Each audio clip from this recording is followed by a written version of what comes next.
இந்தியாவுக்கு ஒரு கொடி வந்தது, அதுக்கு முன்னாடி இந்த கொடி இருந்தது. அதுதான் வரலாறு. இமயத்தில் கொடியை நட்டான் இமயவரம்பன் நெடுஞ்சேரலாதன் என்றால் அந்த கொடி எந்த கொடி? இந்த கொடி.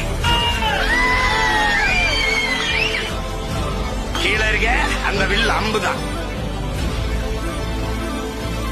ஆரிய படை கடந்த பாண்டிய நெடுஞ்செழியன் கையில ஒரு கொடி இருந்தது. அந்த கொடி எந்த கொடி?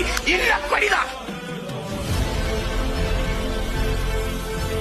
உலகின் பல்வேறு நிலப்பரப்புகளை வென்று கடல் பல கடந்து படை பல நடத்தி பல்வேறு நிலப்பரப்புகளை வென்று உலகில் 3வது பெரிய வல்லரசை நீதினான் என் பாட்டன் அருண்மொழி சோழன். அரசனுக்கு அரசன், அவன் மகன் அரசேந்திரன். அவன் கையில் இருந்த கொடி இந்த கொடி. 3 கொடியும் சேர்ந்து